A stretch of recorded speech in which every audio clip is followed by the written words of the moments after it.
So good morning friends, welcome to my channel Edward Wings. And आज जैसा कि financial year 2021 और 2022 का बजट जो है फाइनेंस मिनिस्ट्री के द्वारा अनाउंस किया गया आज पार्लियामेंट में। तो काफ़ी सारी चीज़ें जो हैं बताई गई हैं, लेकिन हम डिस्कस करेंगे कि हमारे एग्ज़ामिनेशन पॉइंट्स ऑफ व्यू से जो कॉम्पिटिटिव एग्ज़ाम में हमें आ सकते हैं क्वेश्चन, उसके रिलेटेड जो हैं हम देखेंगे कि क्या क्या स्कीम्स जो हैं नई कोई इंट्रोड्यूस की गई है, या फिर उसके अलावा हम देखेंगे कि कौन सी पब्लिक सेक्टर यूनिट्स हैं जिनकी इन्वेस्टमेंट की बात की गई है, और जितने भी रिलेटेड हमारे क्वेश्चन हैं जो कि एग्ज़ाम पर्सपेक्टिव से हमारे लिए ज़रूरी हैं। देखते हैं बजट में क्या क्या उसके रिलेटेड कुछ हमारे लिए आया है।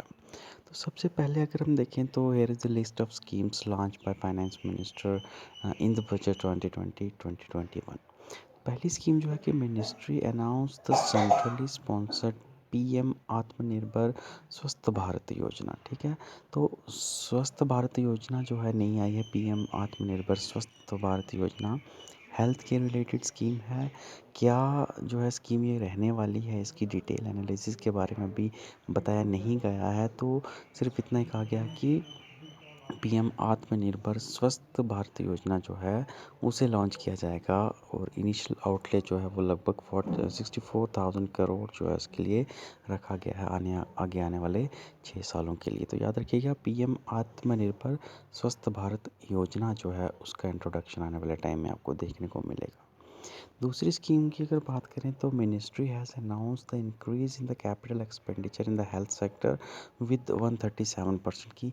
हेल्थ सेक्टर में जो है जितना भी पहले खर्चा हो रहा था उसका उसका 137% और ज़्यादा भी जो है अब हेल्थ सेक्टर पर किया जाएगा। यानी हेल्थ सेक्टर पर जो एक्सपेंडिचर था गवर्नमेंट का, उसे लगभग 2 गुना से भी ज़्यादा जो है अब बढ़ाया जाएगा। ओके, देन नेक्स्ट है कि Ujjwala scheme will be extended to cover 1 crore more beneficiaries की। उज्ज्वला स्कीम जो है एलपीजी सिलेंडर्स के रिलेटेड, जो कि पहले 2 करोड़ तक लिमिटेड थी, अब 1 करोड़ और बेनिफिशरीज जो है उसमें आने वाले टाइम में आपको ऐड की जाएंगे।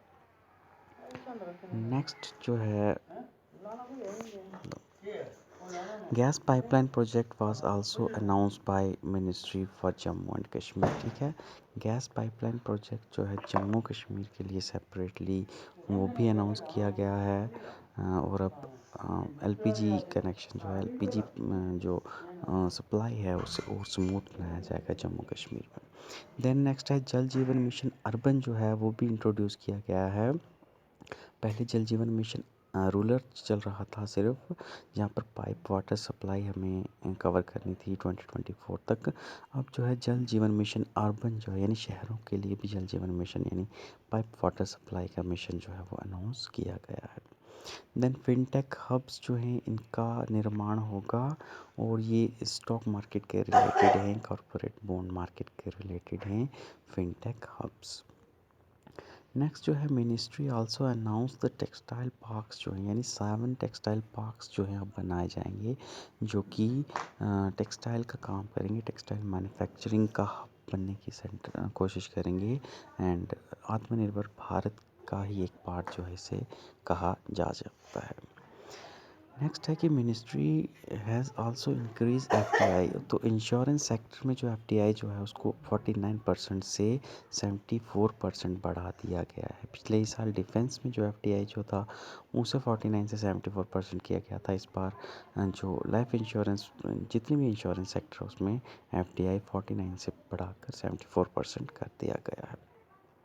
उसके बाद डाटा एनालिटिकल्स, आर्टिफिशियल इंटेलिजेंस, इन सब में जो है 3.0 वर्जन जो है इनका लॉन्च किया जाएगा to have additional modules for the e education, consultation, compliance management. Okay, then information technology जो है उसमें रिसर्च की बात की गई है कि इनोवेशन एंड रिसर्च किया जाएगा, ताकि जितनी भी टेलीकॉम सेक्टर में जितनी भी सेवाएं या जितनी भी सर्विसेज लोगों को दी जा रही हैं वो और बेटर तरीके में दी जा सके।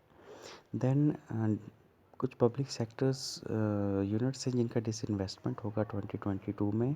उनमें जो है आईडीबीआई बैंक का जिक्र किया गया है और एयर इंडिया का जिक्र किया है, और इनकी डिसइन्वेस्टमेंट जो है वो लगभग 2022 में कंप्लीट हो जाएगी।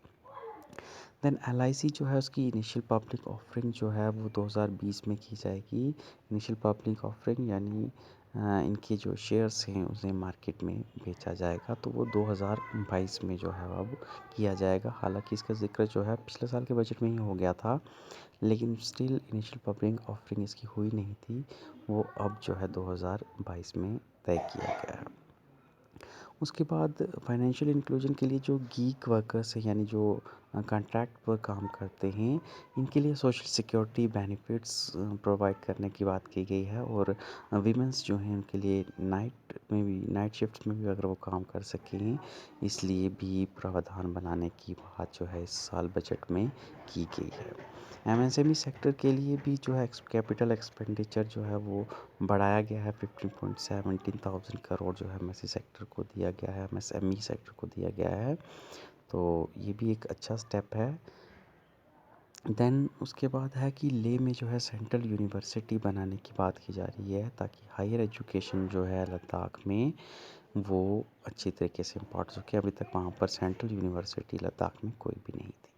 फाइनेंस मिनिस्ट्री ने उसके बाद डीप ओशन सर्वे के लिए भी 4,000 करोड़ रुपए का निर्माण रखा है। अगले आने वाले 5 साल में 4,000 करोड़ रुपए डीप ओशन माइनिंग के लिए जो है मिनरल एक्सप्लोरेशन के लिए यूज़ किए जाएंगे।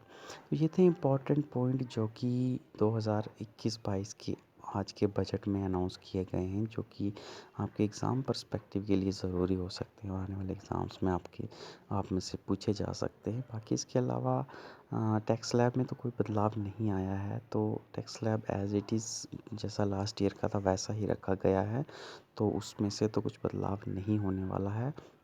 एंड इसके अलावा क्या चीज़ महंगी हुई क्या सस्ती हुई, ये आपके काम की चीज़ नहीं है। वो जिसका काम है उसको देखने दीजिए। तो आपके लिए आई थिंक इतना ही बेटर है, इतना ही बहुत है, तो इसी को रिवाइज़ कीजिएगा। एंड इसके अलावा अगर कुछ रह गया है तो मुझे प्लीज़ कमेंट सेक्शन में बताइएगा। So thank you for watching this video. Thank you. Have a nice day.